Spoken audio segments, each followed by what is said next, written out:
Hello my champions. कैसे हो आप सब लोग? कैसे चल रही सब्जेक्ट की तैयारी? BSDLA 138 से इस सब्जेक्ट का नाम है। हिंदी साहित्य विविध विधाएं। विविध मतलब तरह तरह की, अनेक प्रकार की। विधाएं मतलब शैलियाँ। जून 2024 का जो पेपर लगा था दोस्तों, उसको सॉल्व करेंगे ताकि हमारी जो प्रैक्टिस है वो और ज़्यादा अच्छी हो जाए। और दोस्तों यहाँ से भी सवाल रिपीट होते हैं एग्ज़ाम के अंदर। तो दोस्तों 100 नंबर का पेपर आता है और इसको अटैम्प्ट करने के लिए 3 घंटे अपने को मिलते हैं। पहला सवाल दोस्तों, प्रत्येक सवाल है 20-20 नंबर का। यहाँ पे पहला सवाल, अपने समकालीन परिवेश के प्रति मोहन राकेश और हरिशंकर परसाई की दृष्टि में क्या अंतर है? दोस्तों यहाँ पर आप पहले तो क्वेश्चन का मतलब समझो, तभी तो इसका आंसर लिखोगे। देखो, समकालीन का मतलब होता है हाल फिलहाल की दुनिया। परिवेश का मतलब माहौल, सराउंडिंग। तो आसपास के हमारे माहौल के अंदर, समाज के अंदर क्या क्या ऐसी बुराइयां उपस्थित थी, है ना, क्या क्या लोगों की गतिविधियां थी, क्या उनकी सोच थी। तो उन्हीं सोच के बारे में मोहन राकेश और हरिशंकर परसाई ने अपने अपने शब्दों में बताया है समाज के बारे में। तो दोस्तों मोहन राकेश से स्टार्ट करते हैं। मोहन राकेश व हरिशंकर परसाई दोनों ही हिंदी साहित्य के बहुमुखी प्रतिभा संपन्न नाटक लेखक व प्रसिद्ध उपन्यास रहे हैं। दोनों लेखक अपने आसपास के परिवेश यानी कि माहौल को बखूबी समझते थे। बखूबी मतलब अच्छे समझते थे। इनकी रचनाओं में भी तात्कालिक या समकालिक समाज की समस्याओं का चिंतन एवं उनका समाधान मिलता है। मोहन राकेश ने मानव मस्तिष्क की सूक्ष्म अंतर्वर्ती मतलब मन के अंदर जो विचार चलते हैं उनको वो सामने लेके आए। मोहन राकेश, एक एक करके अपन बात करेंगे कि मोहन राकेश जी क्या सोचते थे समाज के बारे में, समाज की बुराइयों को कैसे दूर किया जा सकता है उसके बारे में, और हरिशंकर परसाई जी के बारे में भी समझेंगे। तो मोहन राकेश ने मानव मस्तिष्क की सूक्ष्म अंतर्वृत्तियों को उभारा। इन्होंने नाटकों, कहानियों, यात्रा वृत्तांत क्या होता है? जैसे कि आप अनेक जगह घूम के आते हो और फिर एक्सपीरियंस लेके आते हो, ठीक है, उसको अगर लिख देते हो कि मैं जयपुर गई, शिमला गई, ठीक है, तो ये यात्रा वृत्तांत कहलाता है। हिंदी साहित्य में एक विधा है हिंदी साहित्य की। ऐसे ही उपन्यासों में वर्णनात्मक भावात्मक चित्रात्मक विवरणात्मक शैली का उपयोग करके समकालीन परिवेश की विशेषताओं को मोहन राकेश ने उजागर किया है, बताया है, ताकि दृश्य घटनाओं को कुशलता यानी कि अच्छे से पाठक के सामने प्रस्तुत किया जा सके। जब कोई रीडर मोहन राकेश की रचनाओं किताबों को पढ़ता है तो दोस्तों ऐसा लगता है कि उसके दिमाग में पूरा एक चित्र चल रहा है। इससे उस घटना के सभी चित्र सजीव हो उठते हैं, यानी कि जिंदा हो उठते हैं। ऐसा लग रहा है कोई मूवी चल रही है। मोहन राकेश ने अपनी रचनाओं में स्त्री पुरुष संबंधों की गहरी पड़ताल की कि किस प्रकार के संबंध होते हैं स्त्री और पुरुष के। इनकी प्रसिद्ध रचनाओं में से एक है बहुत बड़ा सवाल। किसकी ये रचना है? मोहन राकेश की। दोस्तों ये तो एक एकांकी है, यानी कि एक छोटा सा नाटक है। बहुत बड़ा सवाल, एक सेपरेट चैप्टर भी इसके लिए। तो यह रचना हमें 1970 के दशक में भारतीय समाज की खोखली मानसिकता का पता इससे चलता है, बहुत बड़े सवाल से। इसमें क्या बताया गया? सरकारी प्राइवेट जो दफ्तर होते हैं, ऑफिस होते हैं, वहाँ पर जो मीटिंग होती है, उस मीटिंग में अनाप शनाप, अनावश्यक, अनर्गल बातें चलती रहती है और उन मीटिंगों में कोई खास डिसीजन नहीं निकल के सामने आता। लोग घर गृहस्थी की बातें करते हैं, इधर उधर की बातें करते रहते हैं, जो मुख्य मुद्दा होता है उस पर तो चर्चा करते नहीं है। तो इसलिए मोहन राकेश ने क्या बताया कि संगठनों में जो होने वाली बैठकें हैं वो निरर्थक होती है, उनका कोई मीनिंग नहीं निकलता, जिसमें कभी भी बैठक में सार्थक निर्णय नहीं लिए जाते हैं। वेतन भोगी कर्मचारी यानी कि जिसको तनख्वाह मिलती है, ऐसे एम्प्लॉय की खराब मानसिकता, बेकार नीतियाँ, कर्मचारी द्वारा अपने दायित्व के प्रति लापरवाही बरतना, मीटिंग के पुरुष सदस्यों द्वारा महिलाओं पर गंदे कमेंट करना, महिलाओं का परंपरागत दृष्टिकोण यानी कि जो महिला सदस्य भी है जो मीटिंग में शामिल हो रही है, ठीक है, वो भी घर गृहस्थी की बात करने लग जाएगी कि तुम्हारे बच्चे क्या कर रहे हैं, है ना, चाय वाय पीते रहते हैं। या और पूर्वाग्रह रखना, पूर्वाग्रह मतलब पहले से ही सोच बना के रखना किसी के बारे में आदि। इस एकांकी यानी कि मोहन राकेश ने एक एकांकी लिखी है जिसका नाम था बहुत बड़ा सवाल। इसमें ये सब बताया गया है। मोहन राकेश ने अपने नाटकों में सामाजिक यथार्थ को बताया, यानी कि समाज में वास्तविकता क्या थी, रियलिटी क्या थी सोसाइटी के अंदर। इन्होंने समकालीन परिवेश को यानी कि हाल फिलहाल की समाज को अपनी रचनाओं में विषयानुरूप यानी कि विषय के अनुसार और प्रसंगानुकूल यानी कि घटना के हिसाब से सरल, सहज, व्यवहारिक, संस्कृत निष्ठ शब्दों का प्रयोग करके बताया है। हरिशंकर परसाई जी के बारे में समझ लेते हैं दोस्तों। इन्होंने समकालीन परिवेश को किस तरह से परिभाषित किया है, क्या चल रहा था समाज में और कैसे समाधान किया जा सकता है उन समस्याओं का। ये हिंदी के पहले रचनाकार थे जिन्होंने व्यंग्य को, व्यंग्य मतलब होता कटाक्ष, ताना मारना, को एक विधा का दर्जा दिलवाया, यानी कि एक प्रकार अथवा एक शैली का दर्जा दिलवाया व्यंग्य को, और उसे हल्के फुल्के मनोरंजन की परंपरा से उभार कर समाज के व्यापक प्रश्नों से जोड़ा। मतलब व्यंग्य करते अपनी किताबों, कहानियों, निबंधों में, और समाज की समस्याओं को हमारे सामने रखते हैं। लगातार खोखली होती जा रही हमारी सामाजिक और राजनीतिक व्यवस्था में पिसते मध्यवर्गीय मन की सच्चाइयों को हरिशंकर परसाई ने बहुत निकटता से पकड़ा। यानी कि जो मिडिल क्लास के फैमिली के लोग हैं वो किस तरह से अपनी लाइफ को आगे चलाने के लिए कई बार धर्म का सहारा लेकर गलत काम करते हैं, तो ऐसे लोगों को बताया है। सामाजिक पाखंड और रूढ़िवादी जीवन मूल्य, यानी कि जो दकियानूसी ख्यालात होते हैं, ऑर्थोडॉक्स थॉट्स, उनकी खिल्ली मजाक उड़ाते हुए उन्होंने सदैव विवेक और विज्ञान सम्मत दृष्टि को सकारात्मक रूप में प्रस्तुत किया। यानी कि कोई भी बात आप मानते हो, लॉजिक लगाओ, उसके पीछे रीज़न लगाओ, ठीक है, और वैज्ञानिक साइंटिफिक टेम्परामेंट डेवलप करो, वैज्ञानिक दृष्टिकोण के माध्यम से आप बात कोई समझो। ऐसे ही अंधविश्वासी टाइप में हमें नहीं बनना चाहिए। इन्होंने समकालीन परिवेश के सामाजिक और राजनीतिक प्रश्नों को सहज मतलब बहुत ही आराम से समझाया है। हरिशंकर परसाई जी की पहली रचना स्वर्ग से नरक तक, जहाँ तक, पहली रचना थी स्वर्ग से नरक जहाँ तक, ये पहली रचना थी जो कि मई 1948 में प्रहरी नाम की पत्रिका में प्रकाशित हुई थी, जिसमें उन्होंने धार्मिक पाखंड और अंधविश्वास के खिलाफ पहली बार जमकर लिखा। दोस्तों हरिशंकर की एक बहुत ही ज़्यादा फेमस एक रचना है, एक निबंध है वैष्णव की फिसलन। वैष्णव नाम का एक व्यक्ति रहता है जो धर्म की आड़ में, धर्म का सहारा लेकर भगवान के नाम पर गलत काम करता है। इस निबंध में भी हरिशंकर परसाई ने समकालीन परिवेश में रह रहे उन लोगों पर कटाक्ष अथवा व्यंग्य किया है जो लोग धर्म की आड़ में भ्रष्टाचार व गलत काम करते हैं। दोस्तों वेरी वेरी इंपॉर्टेंट दूसरा सवाल दोस्तों हर बार रिपीट होता है और ये आता ही आता, रट लेना इसको। जीने की कला निबंध में किस प्रकार नारी दुर्दशा यानी कि महिलाओं की खराब स्थिति के लिए एक सीमा तक नारियां ही खुद अपनी जिम्मेदार होती हैं, इस संबंध में पाठ के आधार पर अपना मत व्यक्त करें। मत का मतलब आपके ओपिनियन क्या है, व्यक्त मतलब एक्सप्रेस करना। जीने की कला एक निबंध है जो कि महादेवी वर्मा के द्वारा लिखा गया है दोस्तों, और वो कह रहे हैं कि जो लड़की होती है, औरत होती है, वो अपनी खराब हालत के लिए खुद ही रिस्पॉन्सिबल होती है। इस तरह से आपको लिखना है। तो मैं तो कह रहा हूँ कि भाई जीने की कला निबंध का जैसे भी घुमा के भी सवाल पूछा जाए और 20 नंबर का भी सवाल हो तो आपको यही आंसर लिखना है, बिल्कुल करेक्ट आंसर होगा आपका।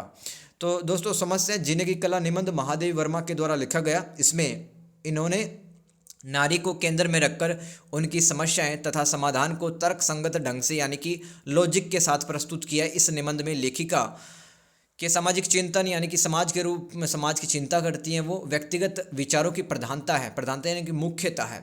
इनके अनुसार मनुष्य का जीवन सिद्धांतों के बोझ से लदा हुआ है तथा वह इन सिद्धांतों को व्यवहारिक ढंग से कभी भी लागू नहीं कर पाता है।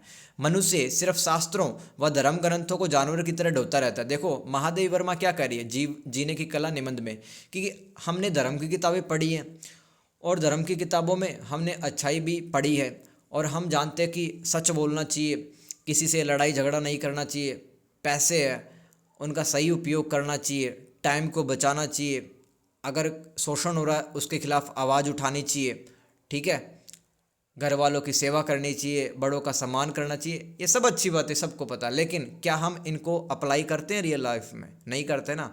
तो सिद्धांतों के बोझ के तले हम दब गए हैं, ठीक है। लेकिन जब टाइम आता है, जब अपॉर्चुनिटी अवसर आती है, सही टाइम पे इन मूल्यों को हम लागू नहीं करते हैं, इसलिए दोस्तों पिछड़े हुए, नारी भी इसीलिए पिछड़ी हुई है।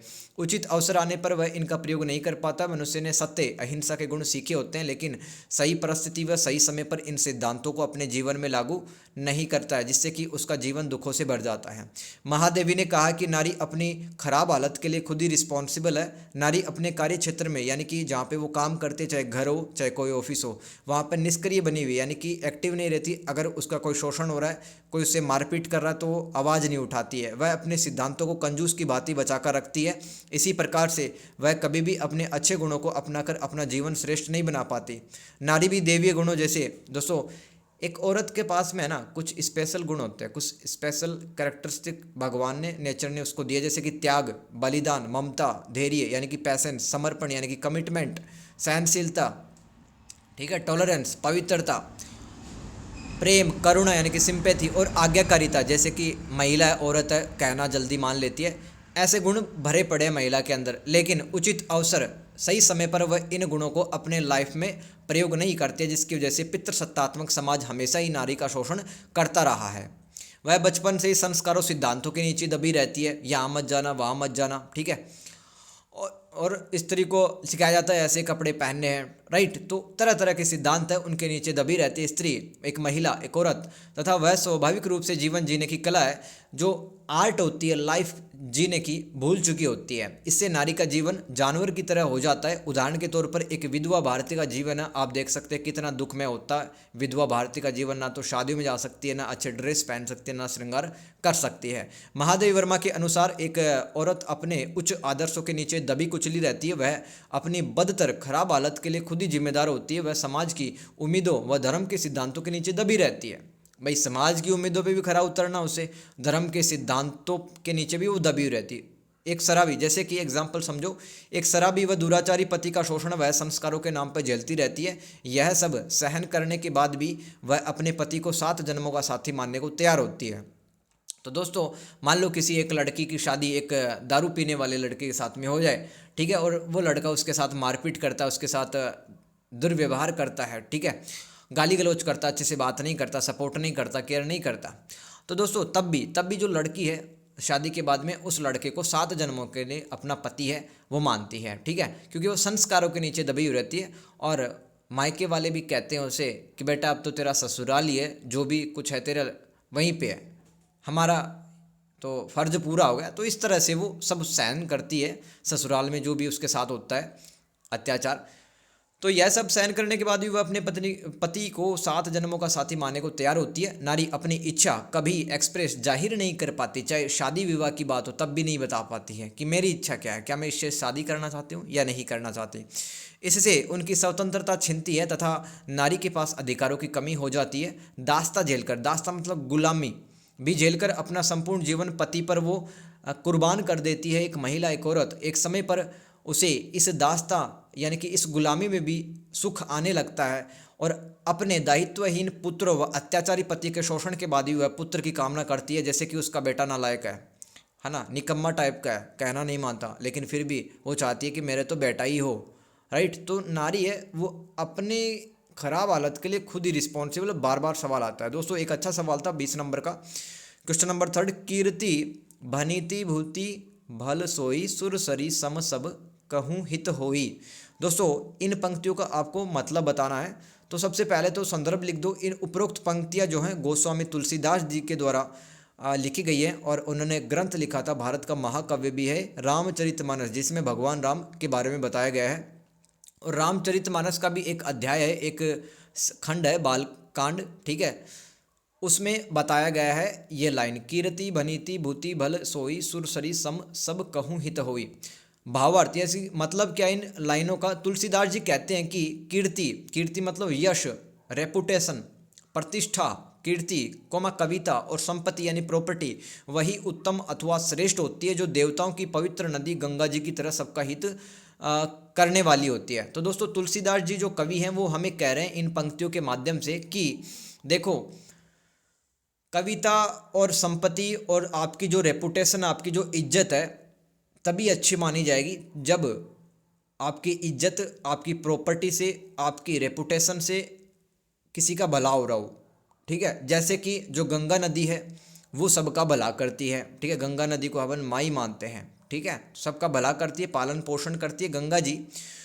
आगे कह रहे हैं वो श्री रामचंद्र जी यानी कि जो भगवान है दोस्तों, उनकी कीर्ति यानी कि उनका यश, उनका रिस्पेक्ट तो बहुत बड़ा है, ठीक है, और उनका जो कीर्ति है वो अनंत कल्याण करने वाली, यानी कि उनका जो यश है, कोई भी अगर भगवान राम की महिमा गाता है तो उसका कल्याण होता है। लेकिन मेरी कविता तो बहुत बेकार है, गंदी है, मेरी कविता तो किसी का कल्याण नहीं करेगी। दोस्तों इन लाइनों के माध्यम से तुलसीदास जी है वो अपनी दीनता के भाव को यानी कि अपने दैन्य भक्ति को जाहिर कर रहे हैं। दीनता की भक्ति क्या होती है कि उसमें एक भक्त अपने भगवान से कहता है कि भगवान मैं नालायक हूँ, मैं किसी काम का नहीं हूँ, मैं निकृष्ट हूँ, ठीक है, मैं पापी हूँ, अनंत जन्मों से मैंने बहुत बुरे काम किए हैं, लेकिन अगर आपकी कृपा हो जाए तो मैं इस भव सागर से पार हो सकता हूँ और मोक्ष को प्राप्त हो सकता हूँ। एक भक्त दैन्य भाव में या दीनता की भक्ति में ऐसा सोचता है,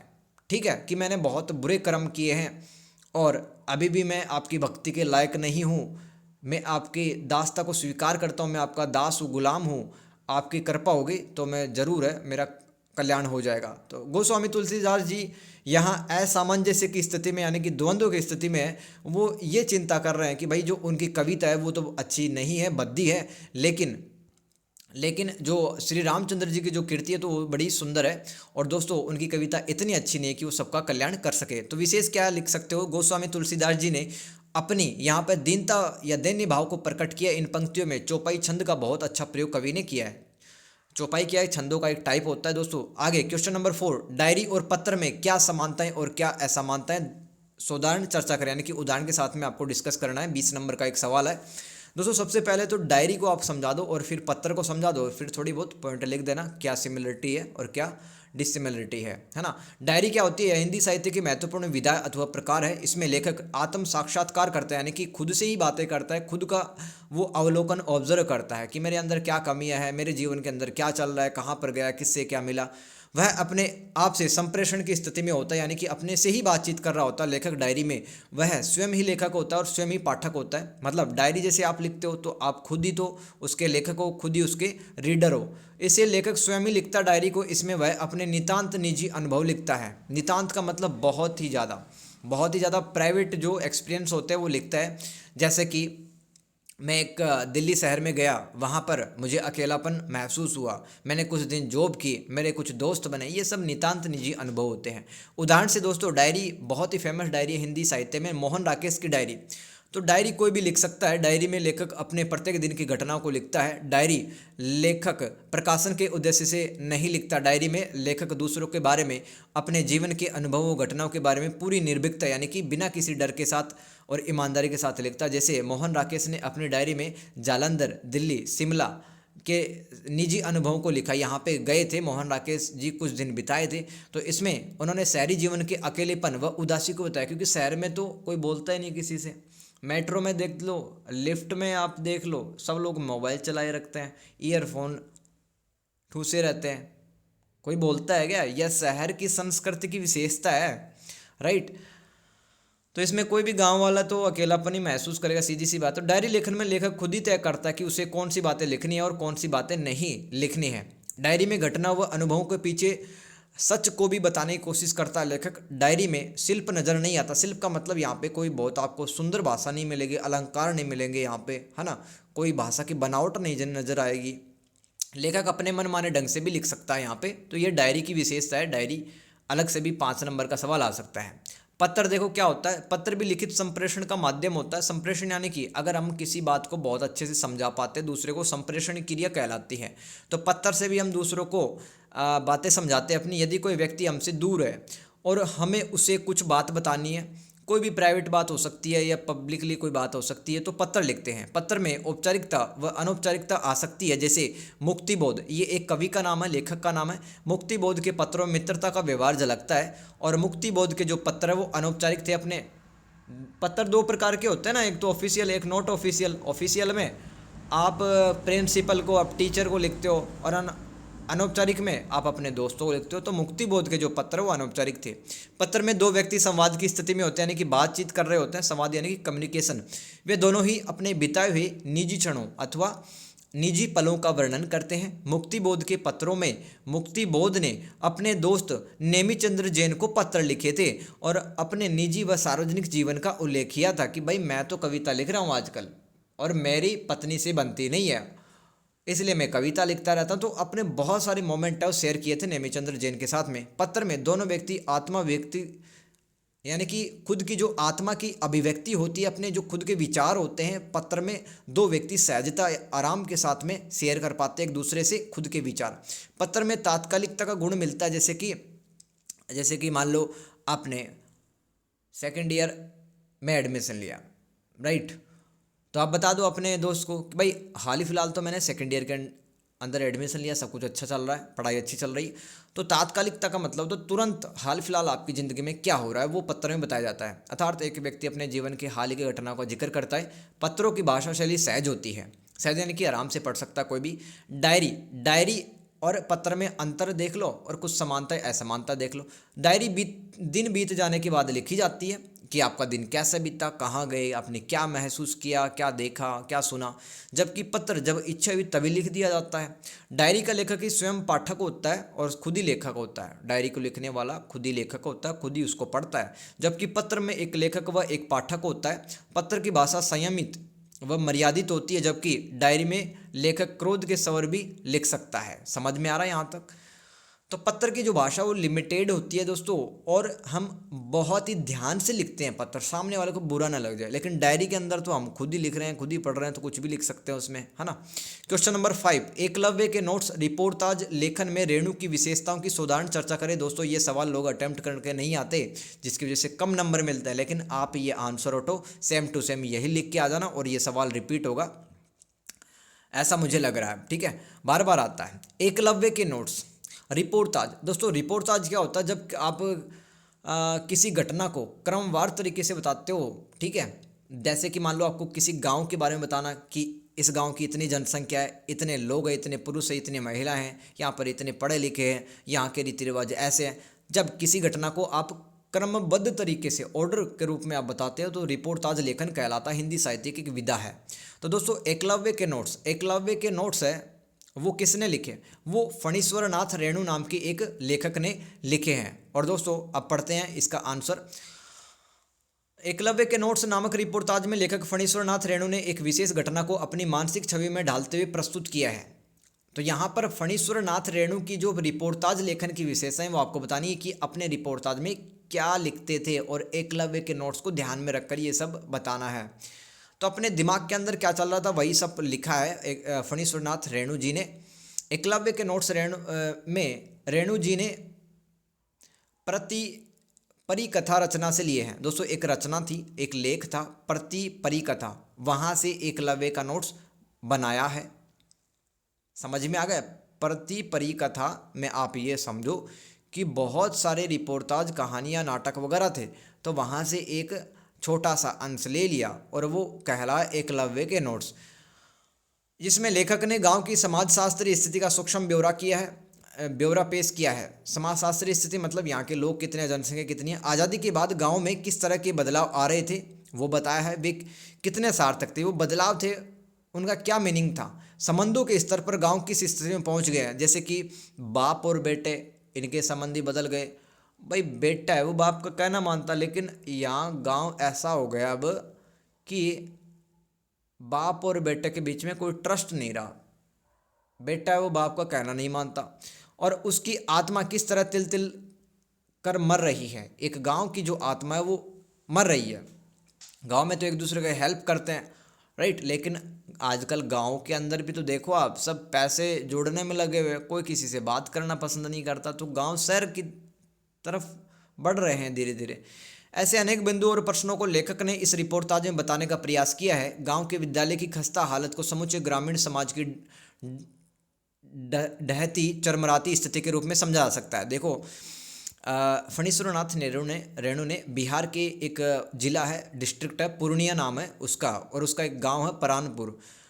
और गांव में जो शिक्षा व्यवस्था थी और जो वहाँ के स्कूल थे अच्छे नहीं थे, वहाँ पे बैठने के लिए कोई व्यवस्था नहीं थी, और बिल्डिंग भी खस्ता हालत थी उसकी, जर्जर बिल्डिंग थी, डहने वाली थी। तो ये सब बताया। जातिवाद और गांव में जातिवाद, दलबंदी यानी कि जो पार्टी के नेता होते थे मिल जाते थे एक दूसरे से, भ्रष्ट राजनीति चलती थी, और पंचायती राज की खत्म होती है अवधारणा, यानी कि सरकार ने पंचायती राज व्यवस्था यहाँ पे लागू तो की थी, लेकिन अधिकारी पैसे खा जाते थे, गांव का विकास नहीं होने देते थे, और नेता भी ऐसे ही यहाँ पर काम कर रहे थे गलत तरीके से। और सामाजिक आर्थिक विषमता यानी कि अमीर लोग अमीर होते जा रहे, गरीब लोग और गरीब। सवर्ण दलित संबंधों के नए आयाम। सवर्ण का मतलब ऊंची जाति और दलित का मतलब निचली जाति के लोग हैं, उनके नए आयाम यानी कि उनके संबंध बदलेंगे। अब दलित उभार यानी कि दलितों के अंदर चेतना आएगी, वो अपने अधिकारों के लिए लड़ेंगे, उनमें आत्मसम्मान की भावना का पैदा होना और जातिगत संघर्ष। इस रिपोर्टाज में बहुत ही अच्छे ढंग से, आत्मीय तरीके से और निरपेक्ष ढंग से बताए हैं फणीश्वर नाथ रेणु जी ने। ठीक है, निरपेक्ष का मतलब बिना किसी की साइड लिए हुए। लेखक ने मानवीय संबंधों की सच्चाई दिखाई है। संबंधों में इतना बदलाव आ गया कि बेटा अपने बाप पर विश्वास करने के लिए तैयार नहीं होता, और ये बहुत आश्चर्य में डालने वाली हमारे लिए बात है कि जो बेटा वो बाप का कहना नहीं मानता, लेकिन ये सच है। इसमें दलित समुदाय की आंतरिक पीड़ा को इस रिपोर्टाज का नाम क्या है? एकलव्य के नोट्स। ठीक है, रेणु जी ने लिखा है। तो इस रिपोर्टाज में दलित समुदाय की आंतरिक पीड़ा को सहानुभूतिपूर्वक व्यक्त किया गया, यानी कि उनके प्रति सिंपैथी रख करके लिखा गया है। एकलव्य के नोट्स में रेणु ने बिहार के पूर्णिया जिले के प्राणपुर गांव की स्थिति बताकर कहा है कि प्राणपुर गांव में दलितों महिलाओं की शिक्षा में सुधार हुआ। कुछ जो हरिजन थे यहाँ पे, उन्होंने बीए वगैरह कर लिया, और जो दलित महिलाएं हैं वो भी कुछ किताबें वगैरह कविताएं लिख रही हैं, लेकिन उन कविताओं का मजाक उड़ाया जाता है। तो यहाँ का समाज आज भी पितृसत्तात्मक था। बिहार के पूर्णिया जिले के प्राणपुर गांव की बात चल रही है। यहाँ पे आदमियों मर्दों की चलती थी आज भी। यहाँ की स्कूलों में भ्रष्टाचार व जातिवाद भरा हुआ है, इसलिए यहाँ की शिक्षा व्यवस्था चरमरा गई है, यानी कि ख़त्म हो गई है यहाँ की एजुकेशन सिस्टम। पंचायती राज व्यवस्था का भी फायदा गाँव के निम्न वर्ग को नहीं मिला है। दोस्तों, पंचायती राज व्यवस्था क्या है? ये स्थानीय स्वशासन होता है। जैसे कि गाँव में जो ग्राम पंचायत होती है, पंचायत समिति वगैरह होती है, उनको मजबूत करने के लिए, गांव का विकास करने के लिए सरकार ने पंचायती राज व्यवस्था का उद्घाटन किया था।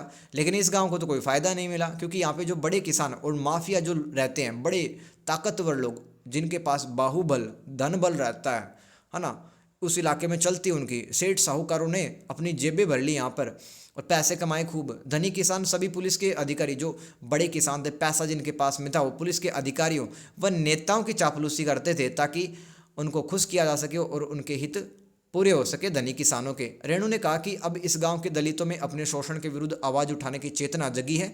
वे अब अपने अधिकारों को मांगने लगे हैं और अवसरों को मांगने लगे हैं। इस गांव के दलितों को आज भी निम्न दृष्टि से देखा जाता है तथा उन्हें कम अवसर दिए जाते हैं। जैसे गांव के नाटक मंडली में देखो, गांव में एक नाटक मंडली थी जिसमें अलग अलग व्यक्तियों को रोल दिए जाते थे। किसी को सेनापति बना दिया जाता, किसी को राजा, किसी को हीरो। लेकिन हीरो, राजा, सेनापति और मंत्री जैसे जो उच्च पद थे और बढ़िया रोल है, वो तो ऊंची जात के व्यक्तियों को दे दिए जाते थे। जो दलित लोग थे उनको दोस्तों कसाई के, चरमकार के, चपरासी के, ये जो लो क्वालिटी के जो रोल होते हैं उनको दिए जाते थे। तो देख सकते हो प्राणपुर गांव में कितना जातिगत भेदभाव चलता था, ऊंच नीच चलती थी। गांव में अब सामाजिक संबंधों में बदलाव आने लगा। यहाँ के गुंडे बदमाश नेताओं की सहायता से कोर्ट कचहरियों में सजा मिलने से बच जाया करते थे। एकलव्य के नोट्स में दलितों के बीच एक धारा बही मतलब यहाँ पर मुक्ति की आकांक्षा एक नामक धारा बही। इसका मतलब क्या कि दलितों के अंदर वो मुक्त होना चाहते थे, आज़ाद होना चाहते थे दलित। किससे? अत्याचार से और भेदभाव से। उनमें आत्मसम्मान की भावना जगने लगी, यानी कि वो चाहते थे लोग उनका रिस्पेक्ट करें। गांव में अब सवर्ण दलित यानी कि जो ऊंची जाति और निम्न जाति के जो लोग हैं उनके संबंधों में बदलाव आता है। रेणु ने इस रिपोर्टाज में आंचलिक भाषा यानी कि वहाँ की गाँव की भाषा का प्रयोग करके दलितों की आंतरिक पीड़ा, दुख को बहुत ही मार्मिक ढंग से उभारा, यानी कि दिल को छूने वाली, वो मार्मिक ढंग कहलाता है। रेणु ने शब्द विन्यास यानी कि शब्दों की जो संरचना है, वाक्य जिस प्रकार से बनते हैं, उनका सही प्रयोग किया। लोकोक्ति, मुहावरे, दोहे, गीत गांव के माहौल को रंग, वहाँ के रंग, परिवेश यानी कि माहौल, समस्या, चाल चलन, दिनचर्या, लोक संस्कृति को जन भाषा में यानी कि स्थानीय भाषा में, गाँव की भाषा में ही बताया है इस रिपोर्टाज में। रेणु ने प्रसंगानुकूल यानी कि घटनाओं के अनुसार ही भाषा का प्रयोग किया। हास्य व्यंग्य रेणु के लेखन का अभिनय, यानी कि वो बीच बीच में ताने भी देते रहते हैं। उन्होंने अंग्रेजी, हिंदी तत्सम शब्दों का प्रयोग करके गांव की संस्कृति को दिखाया और लोक रस को पैदा किया है। क्वेश्चन नंबर 6, और ये आता ही आता है दोस्तों, बहुत ही इंपॉर्टेंट है, आएगा आपकी एग्जाम के अंदर। 99% चांस है, रट लेना इसको, कैसे भी सवाल है यही सब लिख के आ जाना। देखो ये जो सवाल है ना, क्वेश्चन नंबर 6, राहुल सांकृत्यायन की यात्रा वृत्तांत की चर्चा करें। ये सवाल ऐसे भी आता है कि लहासा से तिब्बत तक की जो यात्रा है वो उस पर प्रकाश डालिए। तो दोस्तों ये यात्रा वृत्तांत जो राहुल सांकरता ने लिखा है, या फिर ऐसा भी आ सकता है राहुल सांकरता की यात्रा वृत्तांतों की चर्चा करें, 20 नंबर का सवाल, तो पढ़ लो और रट लो, इसको लिख लो। या फिर जिसके पास में लिखने का टाइम नहीं है तो 2-4 बार वीडियो देख लो, इसको रट लो अच्छे से। यात्रा वृत्तांत, पहले तो डेफिनेशन बताओ। हिंदी साहित्य की एक विधा है जिसमें लेखक मनोरंजन और ज्ञानार्जन हेतु यानी कि ज्ञान नॉलेज हासिल करने के लिए एक जगह से दूसरे जगह तक घूमकर अनुभव हासिल करता। राहुल सांकरता ने अपने जीवन में अनेक स्थानों की यात्रा की। सन 1926 ईस्वी में उन्होंने लद्दाख की, लद्दाख कहाँ पे, केंद्र शासित प्रदेश है आज भारत का, ठीक है, जम्मू और कश्मीर के पास में लद्दाख की पहली यात्रा की 1926 में। उनके इस यात्रा के जो एक्सपीरियंस है वो 1939 में उन्होंने एक किताब लिखी, मेरी लद्दाख यात्रा, उसमें लिखे हैं। और इनकी यात्राओं का संकलन देखो, लद्दाख की जो यात्रा उसके लिए तो अलग किताब लिखी, मेरी लद्दाख यात्रा, लेकिन इनकी एक और ग्रंथ है, इनका एक और बड़ी किताब है, एशिया के दुर्गम भूखंड। दुर्गम मतलब जहाँ की भौगोलिक स्थितियाँ, ज्योग्राफी बहुत कठिन है, बीहड़ है, जंगल है, तो वो दुर्गम कहलाता है। भूखंड यानी जमीन के टुकड़े। तो एशिया के दुर्गम भूखंड, ये राहुल सांकरतायन की एक ग्रंथ है, इनके द्वारा संकलित किया गया। इस किताब में उन्होंने 4 स्थानों की यात्राओं के बारे में लिखा है, लद्दाख की यात्रा, तिब्बत की यात्रा और ईरान की यात्रा, अफगानिस्तान की यात्रा। तिब्बत की यात्रा में इन्होंने कुछ स्थानों का जिक्र किया, जैसे कि लहासा, चाड, सक्के और यनम, और नेपाल जैसे स्थानों का वर्णन है वो तिब्बत की यात्रा में राहुल सांकरताय ने किया था। कोई दिक्कत यहाँ तक? अगर आपको अच्छा लग रहा है कंटेंट, पढ़ना पसंद आ रहा है दोस्तों, बिल्कुल कमेंट करना, और अगर आपको कोई सजेशन देना तो भी वेलकम है, ठीक है। इन्होंने तिब्बत की यात्रा 1934 ईस्वी में की। तिब्बत यात्रा के दौरान राहुल को जिन कठिनाइयों से गुजरना पड़ा था, जैसे कि बीच बीच में कई डकैत, लुटेरे मिल जाते थे, ठीक है, उनसे भी निपटे। उन सारे अनुभव को उन्होंने बहुत ही आत्मीयता, दिल के साथ बताया और तटस्थता के साथ बताया, यानी कि बिना किसी की साइड लिए बताया, न्यूट्रल होकर बताया। इस यात्रा में उनका जोर इस बात पर था, यानी कि तिब्बत यात्रा की बात की जा रही है, तिब्बत नेपाल के पास में है, ठीक है, चाइना का हिस्सा है तिब्बत। तो तिब्बत यात्रा में उनका जोर इस बात पर था राहुल का कि उनको ऐतिहासिक, धार्मिक, दार्शनिक पुस्तकें पढ़नी है और उनको संग्रह करके भारत लाना है। इस यात्रा वृत्तांत में तिब्बत का समाज, इतिहास, भूगोल, संस्कृति, धर्म व दर्शन को हम समझ सकते हैं। राहुल ने तिब्बत की सामाजिक और धार्मिक रूढ़ियों यानी कि पुराने ख्यालात, उनकी परंपराएं थी और विश्वास, परंपराओं पर प्रकाश डाला है। इस समाज में ज्ञान विज्ञान का अभाव था, यानी कि यहाँ के लोग हैं वो साइंस में बिलीव नहीं रखते थे, पाखंड में अंधविश्वास ज़्यादा करते थे लोग, तिब्बत के लोग, और ज्ञान हासिल करने की इनमें कोई एक्साइटेड नहीं था, उत्सुकता नहीं थी। यहाँ कोई भी लोग ज्ञान हासिल नहीं करना चाहता था। और यहाँ के जो महत्वपूर्ण ग्रंथ है ना, वो मठों में रखे रखे खराब हो रहे थे। मठ मतलब जहाँ पे बौद्ध धर्म को मानने वाले जो फॉलोअर्स रहते हैं। यहाँ पर सामाजिक प्रगति नहीं हो पा रही थी, क्योंकि किसी की अच्छी सोच, कोई आगे बढ़ने की सोच किसी की नहीं थी। लूटपाट और हत्या इस समाज का अहम हिस्सा था। राहुल ने प्रकृति का सुंदर चित्रण किया है। भाषा और शैली इनकी सरल, सहज और प्रवाहपूर्ण है, फ्लो में चलती है, इसलिए रोचकता बनी रहती है। पाठक जब पढ़ता है तो राहुल सांकरतायन की यात्रा वृत्तांत पढ़ते ही रह जाता है, उसको बहुत एक्साइटमेंट होती है। राहुल ने यात्राएं सिर्फ मनोरंजन के लिए नहीं की, जैसे हम तो घूमने जाते हैं एंटरटेनमेंट के लिए, लेकिन इन्होंने दोस्तों बहुत ही लगन, समर्पण और जानने की इच्छा के साथ में यात्राएं की थी। ये जानना चाहते थे समाज के बारे में।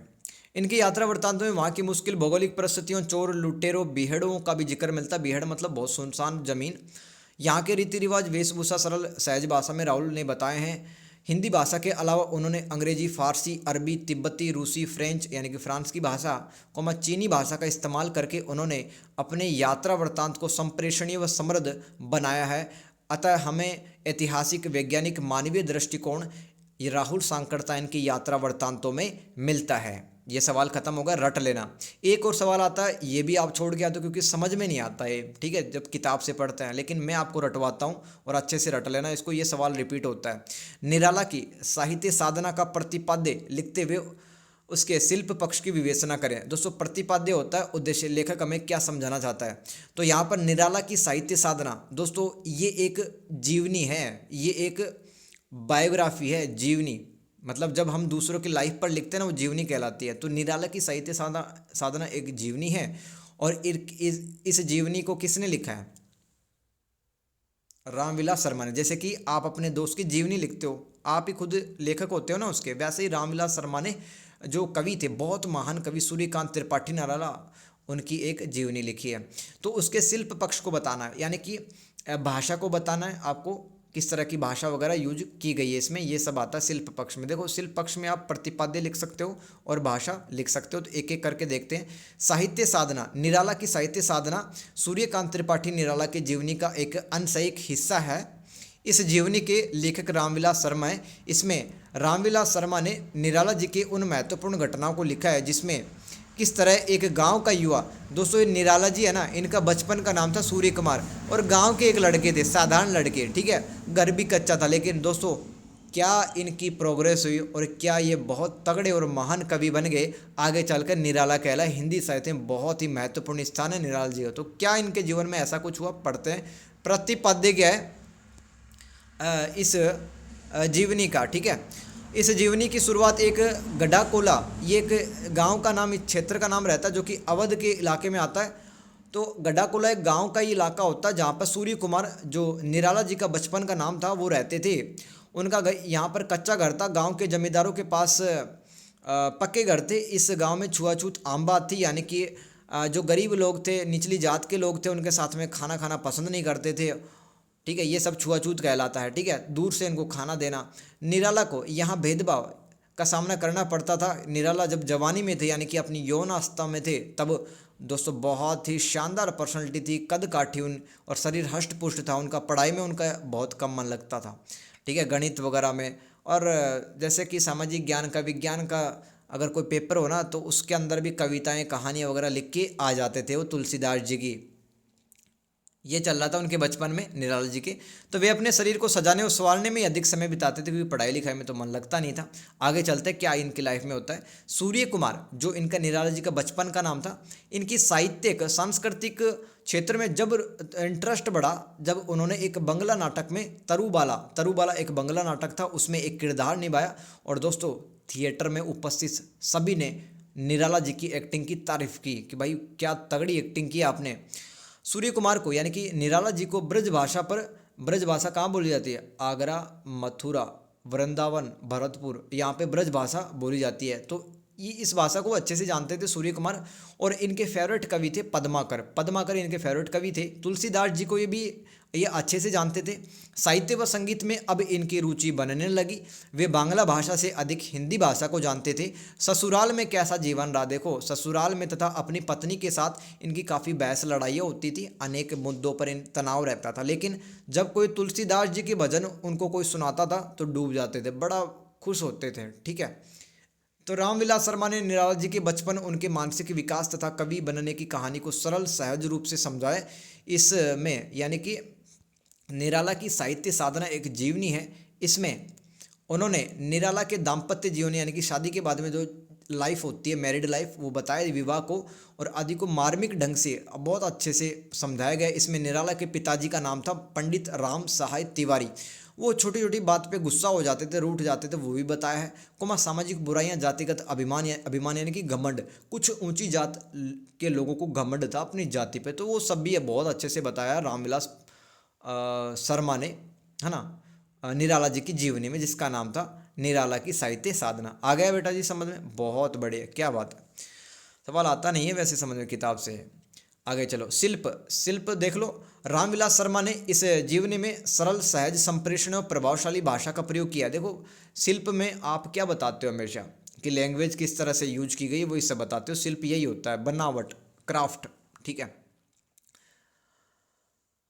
आगे पढ़ते हैं। उन्होंने घटना के अनुसार कहावतों, लोकोक्ति, स्थानीय शब्दों का प्रभावपूर्ण भाषा में यूज किया है। रामविलास शर्मा ने इस जीवनी में सक्षम भाषा के दम पर, यानी कि तगड़ी भाषा के दम पर, उन्होंने लोक आचरण, यानी कि दुनिया का जो आचरण है, समाज में जिस तरह से लोग व्यवहार करते हैं एक दूसरे के साथ, कोमा रीति रिवाज, यानी कि जो कस्टम्स होते हैं। निराला जी की यौनावस्था के बारे में बताया कि वो कद काठी, उनकी बहुत तगड़ी चौड़ी थी, ठीक है, और उनकी पर्सनैलिटी शानदार थी, बाल लंबे थे।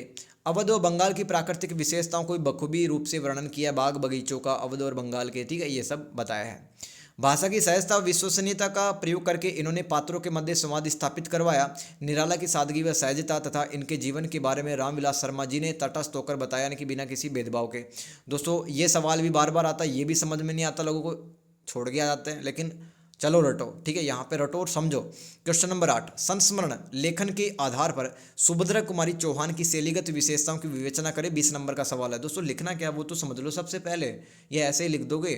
देखो संस्मरण क्या होता है, जब मान लो आप किसी के साथ में रहते हो, ठीक है, मान लो हॉस्टल में आप तैयारी करने चले गए कॉम्पिटिटिव एग्जाम की, आप अपने दोस्त के साथ रहे 2-3 साल, उसके साथ में आपने कुछ अच्छे पल बिताए दोस्ती के, तो आपने यादाश्त के आधार पर जो आप लिखते हो, है ना, आपने टाइम कैसे स्पेंड किया, कहाँ कहाँ आप दोस्त घूमे, ये सब आपको कहलाता है संस्मरण। तो दोस्तों यहाँ पर महादेवी वर्मा है, वो सुभद्रा कुमारी चौहान के रूममेट थी, रूम पार्टनर थी, और महादेवी वर्मा सुभद्रा कुमारी चौहान की बहुत रिस्पेक्ट करती थी और इनको बहन मानती थी, ठीक है।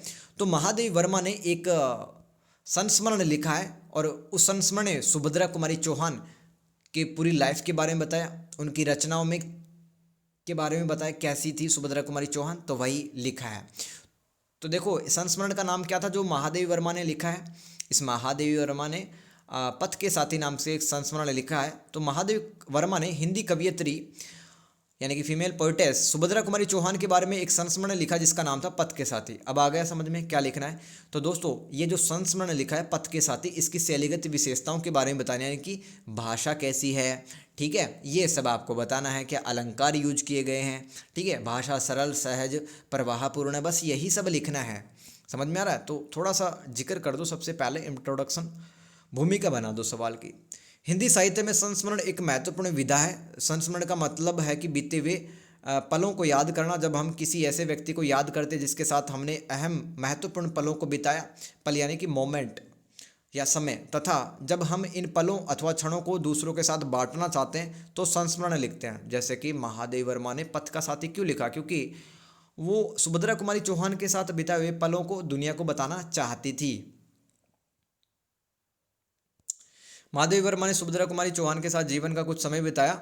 वे इनके साहित्य सर्जन यानी कि देखो सुभद्रा कुमार चौहान भी भाई बहुत टैलेंटेड थी, इनका हिंदी साहित्य में नाम चलता है और इन्होंने काफ़ी कविताएं वगैरह लिखी हैं। तो इनके साहित्य सर्जन यानी कि निर्माण करना से काफ़ी प्रभावित थी महादेवी वर्मा, इनको अपनी बहन मानती थी। अतः महादेवी वर्मा ने पथ के साथी नामक एक संस्मरण लिखा। अब आगे चलते, आपका जो सवाल है रिक्वायर्ड आंसर क्या है लिखना है।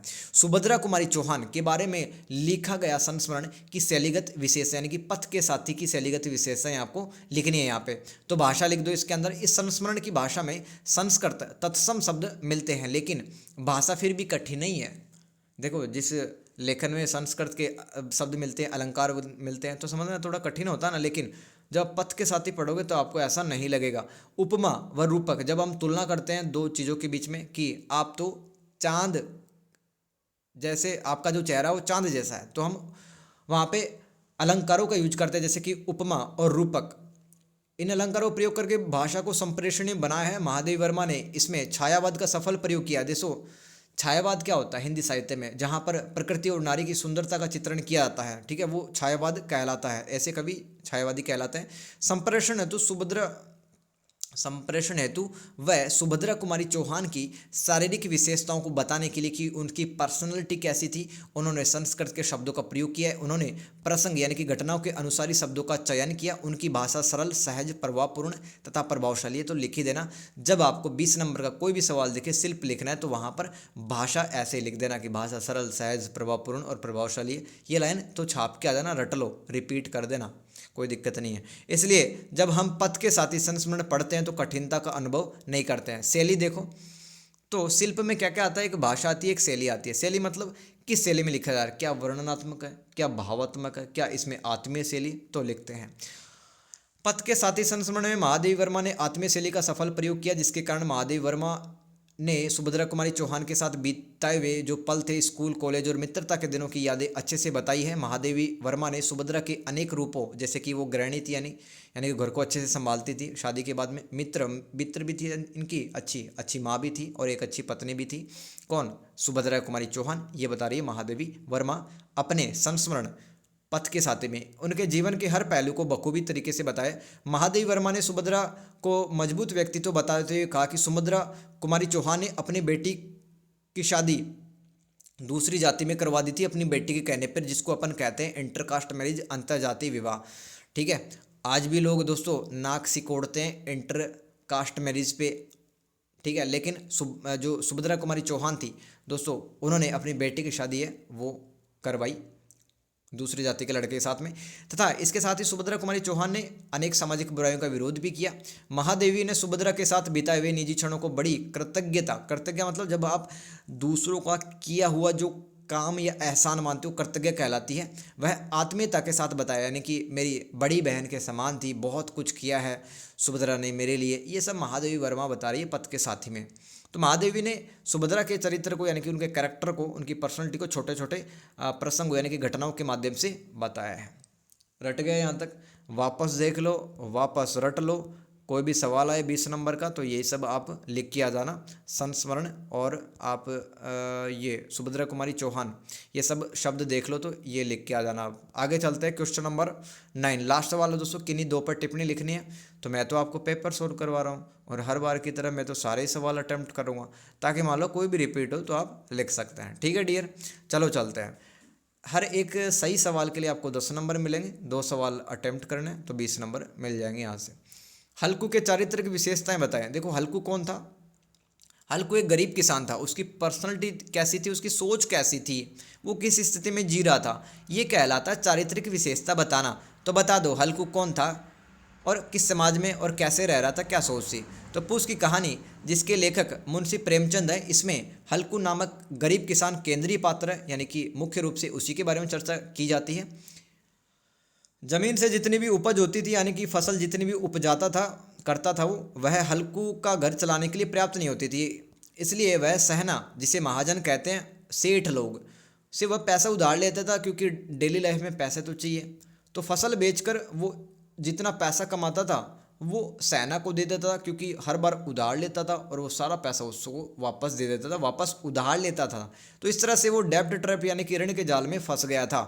आर्थिक दीनता से दुखी होकर उसने किसानी से ही उसका मन उठ गया कि यार किसानी में तो कुछ नहीं है, खेती बाड़ी में, क्योंकि मैं जो फसल करता हूँ ना, तो इससे जो मुझे पैसा मिलता है वो तो मैं सेठ को ही दे देता हूँ, तो मेरे पास क्या बचा, वापस पैसे उससे उधार लेता हूँ, राइट।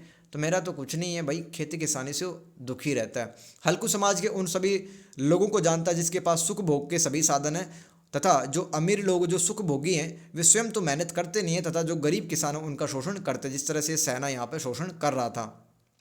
हल्कू अनपढ़, अंधविश्वासी और भाग्य के सारे जीता है, और हल्कू सोचता है कि मेरे भाग्य में लिखा हुआ है तो मेरा शोषण ही होता रहेगा, और अपनी स्थिति को बदलने के लिए वो तैयार ही नहीं होता कभी। हल्कू गरीब तो है लेकिन जानवरों से प्रेम करता है, जैसे कि अपने कुत्ते जबरा को वो हक करके सोता था, क्योंकि सर्दी काफ़ी पड़ती थी पूस के महीने के अंदर। लंबे समय से हो रहे शोषण के कारण ही हल्कू की चेतना मर गई, यानी कि विरोध करने की जो क्षमता है, कुछ अपने जीवन को बदलने की क्षमता, वो ही खत्म हो गई उसमें, और वो सोचता है कि मेरे भाग्य में सिर्फ शोषण ही लिखा है, तो बदलना नहीं चाहता था अपनी लाइफ को। ये हल्कू का चारित्रिक विवेचन हो गया। आगे चलो, दूसरा बहुत बड़ा सवाल, एकांकी का प्रतिपाद्य लिखिए। प्रतिपाद्य यानी कि उद्देश्य तो आपने पढ़े लिया है, इसको एक बार और रिपीट कर लेते हैं। बहुत बड़ा सवाल एक एकांकी अथवा एक नाटक का छोटा सा प्रकार है, जिसे मोहन राकेश के द्वारा लिखा गया। यह एकांकी 1970 के दशक में भारतीय समाज की खोखली मानसिकता तथा संगठनों की बैठकों की निरर्थकता के बारे में बताती है। यानी कि बैठकों के अंदर मेन मुद्दे पर तो बात नहीं होती, फालतू की इधर उधर की बात करते रहते हैं मीटिंग के सदस्य, और कोई इंपॉर्टेंट डिसीजन नहीं निकलता जिससे कि संगठन का भला हो। इस एकांकी में बताया गया कि सरकारी व प्राइवेट दफ्तरों में होने वाली बैठकों में सिर्फ टाइम बर्बाद होता है, क्योंकि यहाँ संगठन के विकास हेतु कोई ठोस निर्णय नहीं लिए जाते हैं। वेतनभोगी कर्मचारी खराब मानसिकता, यानी कि जिनको तनख्वाह मिलती है वो सोचते हैं कि भाई तनख्वाह तो दे रही है सरकार, तो फिर हम काम भी नहीं करेंगे तो तनख्वाह मिलती रहेगी। खराब मानसिकता होती है वेतनभोगी कर्मचारियों की। बेकार नीतियों के कारण संगठन अपने दायित्वों को निभाने में असफल रहता है। मीटिंगों के पुरुष सदस्य महिलाओं सदस्य पर भद्दे कमेंट करते हैं, और महिलाएं भी परंपरागत बातें करके अपना समय है वो खराब करती रहती है। ये था बहुत बड़ा सवाल जो एक एकांकी है, मोहन राकेश ने लिखा है। इसका प्रतिपाद्य या उद्देश्य था, लेखक क्या समझाना चाहता है वही इसका प्रतिपाद्य होगा। आगे चलते हैं दोस्तों। महादेवी वर्मा का व्यक्तित्व बताना आपको। वे हिंदी साहित्य की प्रमुख कवियत्री रही हैं, निबंधकार भी थी, अनुवादक भी थी, यानी कि ट्रांसलेटर भी थी। वे छायावादी कवियत्री थी, उन्होंने प्रकृति और स्त्री के बारे में बहुत कुछ लिखा है। उन्हें आधुनिक मीरा के नाम से जाना जाता है, यानी कि समाज की समस्याओं को उन्होंने प्रमुख रूप से उठाया है। ये महादेवी वर्मा के व्यक्तित्व के बारे में आपको लिखना था यहाँ पे। इसके अलावा दोस्तों कौन कौन से टैलेंट थे उनमें? वे कुशल चित्रकार, पेंटर थे अच्छी, वह संगीत में निपुण थे, यानी कि म्यूजिक वगैरह का भी उनको शौक था, अच्छे से आता था म्यूजिक। उन्होंने अपनी कैरियर की शुरुआत अध्यापन से की, यानी कि टीचर बनी सबसे पहले, और उसके बाद में प्रयागराज महिला यूनिवर्सिटी की वो प्रधानाचार्य रही, ठीक है, प्रिंसिपल। उनकी प्रमुख पत्रिका का नाम चांद था, एक मैगजीन पब्लिश की थी चांद नाम से उन्होंने, महादेवी वर्मा ने। उन्होंने अपनी रचनाओं में जीवन के हर पहलू को बताया है। ग्रामीण समाज में गरीबी, छुआछूत, नारी का शोषण आदि भी बताया है महादेवी वर्मा ने। ये सब आपको लिखना था महादेवी वर्मा का व्यक्तित्व में। आगे चलो, जूठन का प्रतिपद। दोस्तों ये तो मैं आपको बता ही चुका हूँ। जूठन एक आत्मकथा है जिसके लेखक ओम प्रकाश वाल्मीकि है। लेखक ने अपने बचपन के दिन याद करके कहा है कि उनका घर एक गंदी बस्ती में था जहाँ पर निम्न जाति के लोग रहते थे, ठीक है। ऊंची जाति के लोग इनके साथ जातिगत भेदभाव व शोषण करते थे। लेखक ने, यानी कि ओम प्रकाश वाल्मीकि ने, जो कि दोस्तों हिंदी साहित्य में दलित साहित्यकार हैं, दलितों की चेतनाएं उन्होंने बताई है, दलित की मानसिकता, मेंटलिटी क्या होती है, वो सब ओम प्रकाश वाल्मीकि ने बताई है। लेखक ने एक दलित की मनोव्यथा, यानी कि मन की स्थिति को बताते हुए कहा कि शादी ब्याह में जब मेहमान और बाराती खाना खा रहे होते थे तो चूड़े यानी कि निम्न जाति के जो लोग हैं गेट के बाहर टोकरा लेकर बैठे रहते थे। जब बारात और मेहमान लौट जाते थे तब उनको पतलों का जो जूठा भोजन है वो परोसा जाता था। स्कूलों में दलित स्टूडेंटों के साथ अपमानजनक व्यवहार करवाया जाता था, उनसे झाड़ू वगैरह लगवाई जाती थी, मास्टर उनको पीटता था और वो कुछ सवाल नहीं पूछ पाते थे। और जो ऊंची जात के जो स्टूडेंट हैं उन पर हंसी खिल्ली उड़ाया करते थे उनकी। लेखक ने ऊंची जातियों द्वारा किए जा रहे अपमान और दुर्व्यवहार को बताया है। लेखक ने संवादों में स्थानीय बोली का भी प्रयोग किया है और रूढ़िवादी संस्कारों अछूत जातियों के आसपास के झगड़े, दवा दारू, यानी कि जो निम्न जाति के लोग हैं, ठीक है, वो वहाँ पर दवा दारू भी पी रहे थे और अंधविश्वास को मानते थे, पाखंड को मानते थे। उनकी सोच वैज्ञानिक नहीं थी। लेखक के अनुसार सवर्णों, यानी कि ऊंची जात के लोगों ने अपने आप को समाज में ऊंची जगह स्थापित कर लिया है और उन्होंने गरीबों, वंचितों की मानसिकता ही बदल दी है और उनका वो लगातार शोषण कर रहे हैं, यानी कि खेतों के अंदर काम करवाते हैं, बंधुआ मजदूर उनको बना के रखते हैं, पैसा भी नहीं देते हैं। इस तरह से दोस्तों मैंने जून 2024 का जो पेपर था उसको सोल्व कर दिया, आपके सामने देख लो, ठीक है। और आपको कहीं पर भी कुछ समझ में नहीं आया तो कमेंट कर सकते हो। कैसा लगा आपको वीडियो ज़रूर बताना मेरे को, क्योंकि काफ़ी मेहनत लगी है इसमें लिखने में और आपको समझाने में, ठीक है। तो दोस्तों पेपर के लिए बेस्ट ऑफ लक, ठीक है। अच्छे से आप अटेम्प्ट करके आना, इन सवालों को रटना, 2-4 बार देखना इनको। तो टेक केयर, बाय बाय, मिलते हैं नेक्स्ट वीडियो के अंदर।